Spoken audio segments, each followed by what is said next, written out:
اور نہایت ہی رحم کرنے والا ہے۔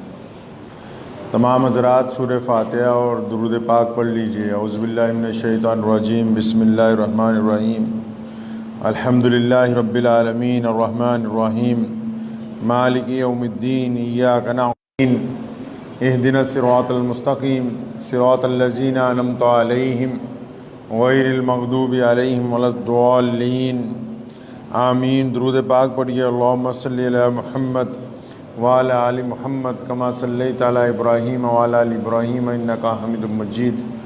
اللہم بارک علی محمد وعلی آل محمد کما بارکت علی ابراہیم وعلی آل ابراہیم انکا حمید مجید۔ رمضان الکریم کے گزرنے کے بعد ہم سب پر یہ ذمہ داری عائد ہوتی کہ رمضان شریف میں جو نیک عادات روزے کے ذریعے اللہ تبارک و تعالیٰ نے ہمیں عطا فرمائی ہیں، وہ نیک عادتوں کا جو ہے وہ طبیعت میں، اخلاق میں، کردار میں ان کا اظہار ہوتا رہے۔ بہترین روزے دار وہی شخص بنتا ہے کہ جو رمضان گزرنے کے بعد بھی اس کی عادات کے اندر، اس کے چلنے پھرنے میں، گفتگو میں، عبادت کے معمول میں رمضان المبارک کی جو برکات ہیں، ان کے جو اثرات ہیں وہ مرتب ہوں، وہ نظر آئیں، وہی بندہ بہترین ہوتا ہے۔ اسلام نے، پیارے نبی حضرت محمد رسول اللہ صلی اللہ تعالیٰ علیہ وسلم نے کائنات کی اور تمام انسانوں کی، بالخصوص اپنی امت کی تمام شعبوں میں رہنمائی فرمائی اور ایسی مثبت رہنمائی فرمائی ہے تاکہ کہیں بھی کوئی باطل پرست طاقت جو ہے وہ اہل اسلام کو متاثر نہ کر سکے۔ آپ نے دیکھا ہوگا کہ آج کل سوشل میڈیا کا زیادہ زور ہے اور اسلام مخالف طاقتیں جو ہیں وہ اس بات پر زور دیتی ہیں کہ کس طرح مسلمانوں کا جو جذبہ ہے یا جو ہمت ہے قوم کے اندر، اس کو کیسے مجروح کیا جائے۔ تو ہر ایک چھوٹی بات، بڑی بات، اس کو دوسرے نظریے کے ساتھ لوگوں کے سامنے پیش کیا جاتا ہے۔ ایک ایسا نظریہ بناتے ہیں جس سے مسلمانوں کو یہ احساس ہو کہ ہم آگے جانے کی بجائے پیچھے جا رہے ہیں۔ اور ویسے جنگی نقطہ نظر کا سیاسی اصول بھی یہی ہے کہ اگر کسی قوم کو ہلاک کرنا ہو، کسی کو برباد کرنا ہو، اگر کسی شخص کو بھی ہلاک کرنا ہو تو اس کے دل کے اندر دہشت بٹھائی جائے، متاثر کیا جائے ان کو اس بات سے کہ ڈرو، آنے والا وقت بہت خطرناک ہے۔ تو اس نقطہ نظر کو مشرکین مکہ نے بھی استعمال کیا مسلمانوں کے خلاف کہ مسلمانوں کو دہشت زدہ کس طرح کیا جائے، ان کو اپنے ہتھیاروں سے ڈرائیں، اپنی طاقت سے ڈرائیں، اپنے قبائل سے ڈرائیں، دولت سے ڈرائیں، بڑی بڑی افواہیں پھیلائیں تاکہ جو حضور اکرم صلی اللہ علیہ وسلم کے جو ساتھی ہیں وہ نعوذ باللہ وہ افواہیں سن کر ان کو ایسا لگے کہ دشمن کی طاقت تو بہت زیادہ ہے۔ اور ایسا ہی آج کے دور میں بھی جو اسلام مخالف طاقتیں ہیں وہ سوشل میڈیا کے ذریعے ہر چھوٹی بڑی بات کو اس انداز کے ساتھ پیش کرتی ہیں کہ مسلمانوں کے دل بیٹھ جائیں اور ان کو ایسا لگے کہ اب اسلام جو ہے نعوذ باللہ دم توڑ رہا ہے۔ اور اس کا جواب دینے کے لیے تمام ملک کے علماء، مسلم دانشوران جو ہیں وہ بالکل خاموش ہیں۔ وہ شاید سمجھتے ہیں کہ قرآن اور حدیث نے اس طرف کوئی رہنمائی نہیں کی، جبکہ ایسا سوچنا نعوذ باللہ کفر ہے، غلط ہے، حرام ہے۔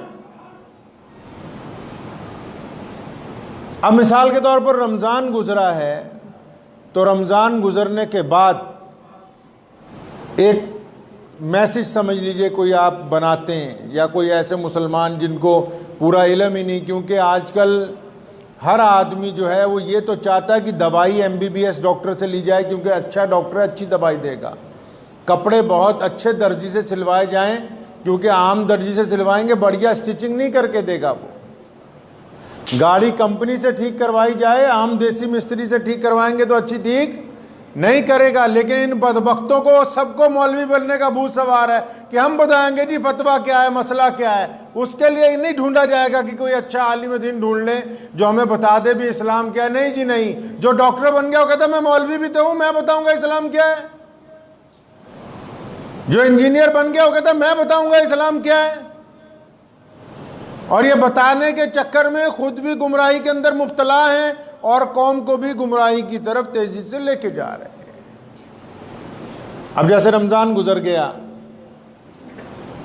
لدھیانہ ہے جیسے، یہاں سے ہزاروں لاکھوں لوگ اپنے گھروں کو گئے ہوئے ہیں،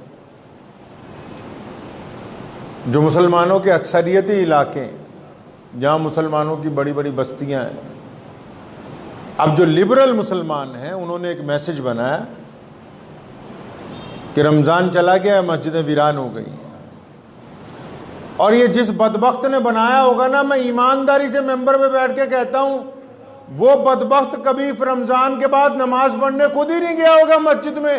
اگر وہ گیا ہوتا رمضان کے بعد مسجد میں نماز پڑھنے تو مسلمانوں کے اکثریتی علاقوں میں اسے مسجدیں رمضان کے بعد بھی بھری ہوئی نظر آتی، کیونکہ یہ خود نہیں گیا اور اس کی قسمت میں ہے ہی نہیں کہ اللہ اس کے رسول صلی اللہ علیہ وسلم کی اطاعت کرے۔ اس کے ہاتھ میں 24 گھنٹے فیس بک اور واٹس ایپ ہے۔ جیسا عمل خود کا ہوتا ہے ویسے ہی بندہ دوسرے کو سمجھتا ہے۔ نعرہ تکبیر، نعرہ تکبیر، تو کہنے سے مراد میری یہ ہے کہ ایسے میسیج اس لیے چلاتے ہیں ہم، جب ہم ایک بناتے ہیں تو جو آپ کیا سمجھتے ہیں کہ اسلام دشمن طاقتیں جو ہیں انہوں نے ہزاروں لوگ تنخواہ دے کے باقاعدہ IT آفیسز جو بنائے گئے ہیں ان میں ہزاروں لوگ بیٹھے ہیں جو سارا دن کام ہی یہی کر رہے ہیں کہ کس طرح اسلام کو بدنام کرنے کے لیے کوئی میسیج بنائیں، پھر اس کو فارورڈ کریں، پھر ہر ایک بندے تک پہنچائیں۔ اب ہم نے یہ ثابت کرنے کی کوشش کی کہ مسلمانوں کو کہ دیکھو جی رمضان چلا گیا، اب تو کوئی نماز پڑھنے والا ہی نہیں، جبکہ میسیج بنانے والے نے خود تو مسجد میں جا کر دیکھا ہی نہیں، خود تو گیا ہی نہیں مسجد میں کہ نماز پڑھنے والے ہیں یا نہیں ہیں۔ اس بات کی قید وہاں لگائی جا سکتی تھی، ایسے علاقے میں جہاں مسلمان مزدوری کرنے آتے ہیں اور رمضان کے بعد عید منانے اپنے گھر وطن چلے جاتے ہوں، وہ مان سکتے ہیں کہ ان مسجدوں میں لوگوں کی تعداد کم ہی ہوئی ہو، لیکن جو مساجد ہیں ہی مسلمانوں کے گڑھ میں جہاں اب بھی فجر، ظہر، عصر، مغرب، عشاء میں 200 400 لوگ نماز پڑھتے ہیں، تو وہ چھپانا اور اسلام کے ان حصوں کو دکھانا جہاں سے مسلمانوں کی کمزوری کا اظہار ہو، یہ اس جنگ کا حصہ ہے جس کے ذریعے قوموں کے دل کے اندر ان کے دین کی، ان کے مذہب کی اہمیت کو کم کیا جاتا ہے۔ آپ معمولی باتیں ان کو نہ سمجھیں، قطرے قطرے ذرے جو ہیں، ریت کے ذرات بھی اگر متحد ہو جائیں تو طوفان برپا کر دیتے ہیں، ریت کے ذرے بھی اگر۔ اسلام دشمن عناصر جو ہیں وہ سوشل میڈیا کے ذریعے مسلمانوں کو دھڑا دھڑ میسیج آ رہے ہیں کہ جی ملک کا ایسا ہوم منسٹر بن گیا، فلاں فلاں کاغذ پورے کر لو۔ 350 سال ہم نے انگریز کے خلاف جنگ لڑی ہے، 350 سال ہم نے انگریز کے دانت کھٹے کیے، انگریز جیسا ظالم حکمران ہمیں اس ملک سے نہیں نکال سکا، تو آج کیا کوئی ایسا مائیکل ہال پیدا ہو جائے گا جو ہمیں ہمارے ملک سے نکال دے؟ کون لوگ ہیں یہ؟ وہی جاہل طبقہ ہے جن کو پڑھنا بھی پورا نہیں آتا، بس جس نے نیا موبائل لے لیا، جتنے میسیج اس کے پاس پڑھے وہ سب عثمان بھائی کو بھیج رہا کہ شاید ان کو پتہ ہی نہیں ہے کہ دنیا میں ہو کیا رہا ہے۔ آپ کو پتہ ہے حضور اکرم صلی اللہ علیہ وسلم کے دور میں حضور صلی اللہ علیہ وسلم کے خلاف میسیج جب آتا تھا، کفار مکہ نعوذ باللہ حضور صلی اللہ علیہ وسلم کے خلاف جب میسیج ڈالتے تھے تو صحابہ اس کو ڈیلیٹ کر دیتے تھے، پتہ ہے یہ بات؟ کبھی پوچھا کسی مولوی سے جا کے کہ یہ میسج کا کیا مسئلہ ہے؟ حضرات صحابہ کرام رضی اللہ تعالیٰ اجمعین کو جب کسی کفار مکہ نے راستے میں ٹکرا جاتا تھا کوئی، اس نے پکڑ کے نعوذ باللہ کہنا کہ تمہارے نبی نعوذ باللہ ایسے ہیں ویسے ہیں، اس صحابی رسول نے اس بات کو وہیں جذب کر کے اپنے اندر ہی ختم کر دیتے تھے، کبھی کسی کو بتانے نہیں جاتے تھے فلاں آدمی نعوذ باللہ رسول اللہ کے خلاف بولتا ہے۔ اور جب اللہ نے طاقت دی اور جب حرمت کا حکم نازل ہوا، اس کے بعد جو بدبخت رسول اللہ کے خلاف بولا، اللہ کے حکم سے اس کی گردن اس کے تن سے جدا کر دی گئی ہے۔ اٹھا کے موبائل ہاتھ میں پکڑ لیا، قسطوں پہ جو نعوذ باللہ صلی اللہ علیہ وسلم کے خلاف میسج آ رہا ہے، مسلمانوں کے خلاف آ رہا ہے، دھڑا دھڑ آگے بڑھو۔ جاہل قوم، اللہ کے نزدیک یہ گناہ ہے۔ کس نے کہا کہ اٹھا کے مسلمانوں کے خلاف میسج فارورڈ کرو، مسلمانوں کو بتاؤ جی فلاں آدمی کا میسج آیا، تمہاری بہو بیٹیوں کے خلاف یہ کریں گے؟ کس الٹا اس کو اگر ہم ختم کرتے، ڈیلیٹ کرتے، تو ہمارے خلاف جو طاقتیں لگی ہوئی ہیں وہ متاثر ہو جاتی، ان کا احساس ہوتا ہے اس بات کا کہ ان کو جا کے RTI میں ریٹنگ ملتی کہ مسلمان ان میسیجز کو ڈیلیٹ کر رہے ہیں، ان کو آگے بڑھنے سے روک رہی ہے ایک بہت بڑی قوم۔ تو دھڑا دھڑ جاہل لگے ہوئے ہیں، بس ایک موبائل لے لیا 10,000 کا، دھڑا دھڑ پورا اسلام اسی میں بیان ہو رہا ہے، تلاتر صبح شام یہی کام ہے۔ فلاں میسیج آیا حضور صلی اللہ علیہ وسلم کے خلاف، 5,000 مسلمانوں کو بھیج رہے ہیں، 10,000 کو بھیج رہے ہیں، 200 کو بھیج رہے ہیں۔ تو حضور اکرم صلی اللہ علیہ وسلم نے بھیجا ہے۔ جب کفار مکہ نہیں ہٹتے تھے حضور صلی اللہ علیہ وسلم کے خلاف باتیں کرنے سے، صحابہ کرام ان باتوں کو راستے میں ختم کر دیتے تھے۔ حضور اکرم صلی اللہ علیہ وسلم کو جب پتہ لگا ابو جہل ڈراتا ہے، مسلمانوں کو دھمکیاں دیتا ہے، ابو لہب، عتبہ اور یہ ولید دھمکیاں دیتے ہیں مسلمانوں کو، حضور اکرم صلی اللہ علیہ وسلم نے اپنے عزت والے ممبر پر، جس پر جبریل نہیں کھڑے ہو سکتے، اس ممبر پر حسان کو بلایا، فرمایا حسان بن ثابت، اے میرے صحابی رسول، تو جو بہترین نعتیں پڑھتا ہے نا، آج میرے ممبر پر کھڑا ہو اور ان مسلمانوں کو ہمت دلوا اور ان کافروں کے خلاف اشعار پڑھ، تاکہ مسلمانوں میں جذبہ پیدا ہو اور کفر کے دلوں کے اندر پھاڑ پیدا ہو جائے۔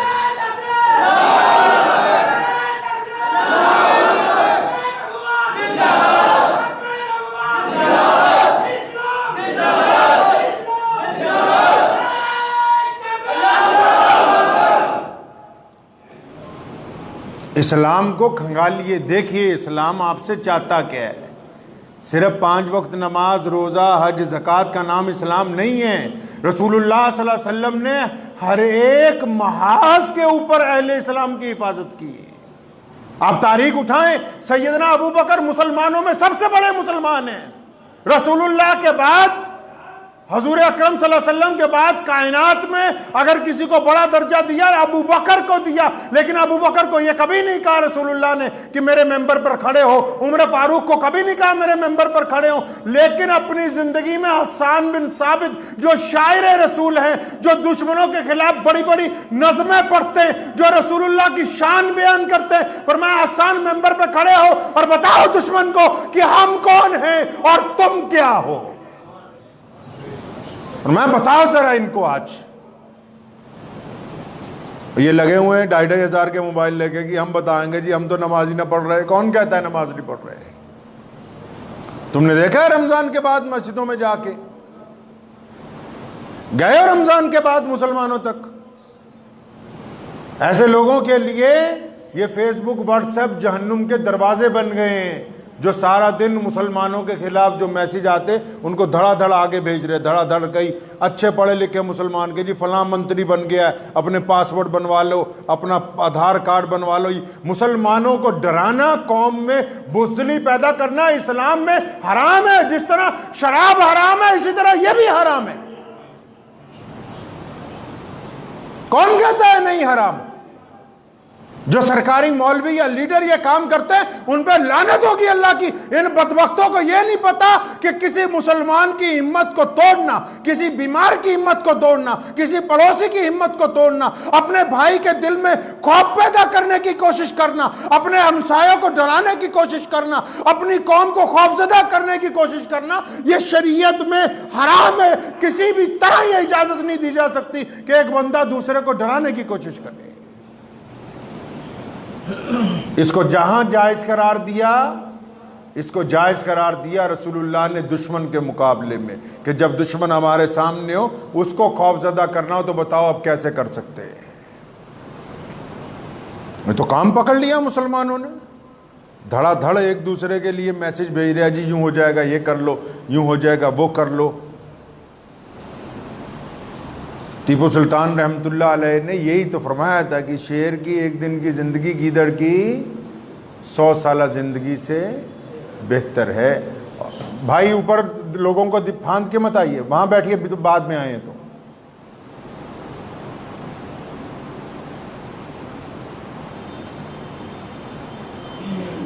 پیارے نبی حضرت محمد رسول اللہ صلی اللہ علیہ وسلم کی اگر آپ احادیث پڑھیں گے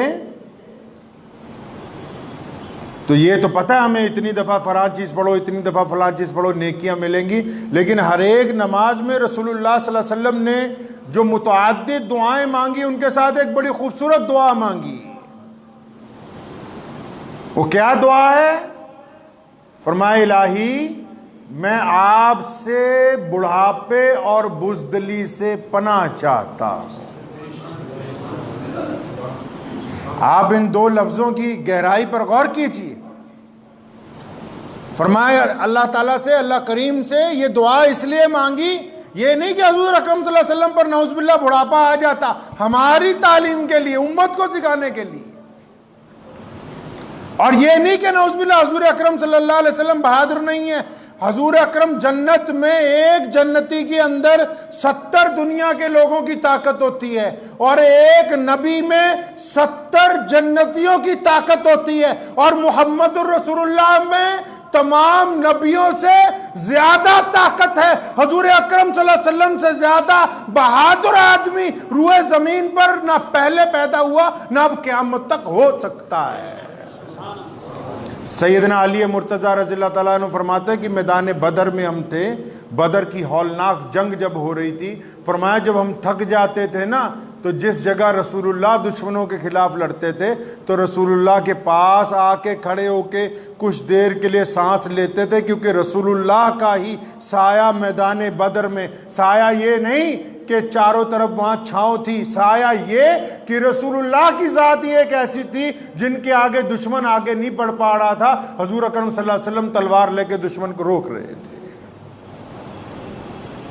تو دو دعائیں حضور اکرم صلی اللہ علیہ وسلم نے ہر نماز میں متعدد دعاؤں کے ساتھ یہ دو لفظ استعمال کیے ہیں، کیا کہ الہ العالمین میں آپ سے بڑھاپے اور بزدلی سے پناہ چاہتا ہوں۔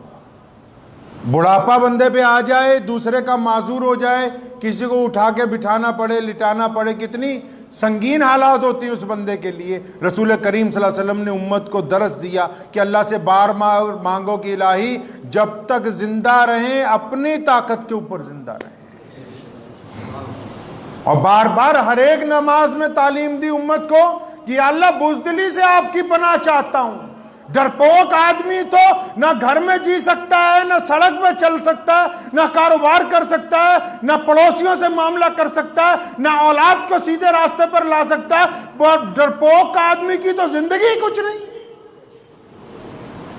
اور حضور اکرم صلی اللہ علیہ وسلم نے ان دو باتوں کی تاکید ہر ایک نماز کے اندر فرمائی کہ الہ العالمین میں آپ سے بڑھاپے اور بزدلی سے پناہ چاہتا ہوں۔ تو آج کے بیان کا مقصد آپ حضرات سے یہ تھا کہ جب کوئی میسج آتا ہے تو یہ نہ سمجھیں کہ قرآن اور حدیث میں اس کا ذکر نہیں ہے۔ رسول اللہ صلی اللہ علیہ وسلم کے خلاف، مسلمانوں کے خلاف جب کوئی گندی بات کوئی کہتا تو صحابہ اس کو آگے فارورڈ نہیں کرتے تھے، وہیں بات ختم کر دیتے تھے۔ تو جو لوگ ان باتوں کو آگے پہنچاتے ہیں وہ اس گناہ میں حصے دار ہیں، دشمن کے اس حملے کے مددگار ہیں وہ لوگ جو اسلام مخالف کرنا چاہتے ہیں۔ دوسری بات، جو ایسی باتیں فیس بک اور واٹس ایپ پہ آتی جس سے اہل ایمان کے دل کمزور ہو جائیں، کمزور دل لوگ پریشان ہو جائیں، ان کو دوسروں تک پہنچانا یہ حرام ہے، شریعت نے ان کی اجازت نہیں دی۔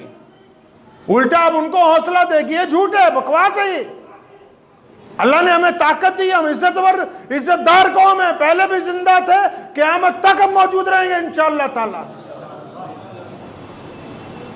اور جن کو یہ خام خیالی ہے کہ رمضان کے بعد مسلمان نماز نہیں پڑھتے، خدا را وہ خود ایک بار مسجد میں ضرور جائیں، پھر میسیج فارورڈ کریں۔ دعا کیجیے اللہ تعالیٰ مجھے اور آپ سب کو ان باتوں پہ عمل کرنے کی توفیق عطا فرمائے۔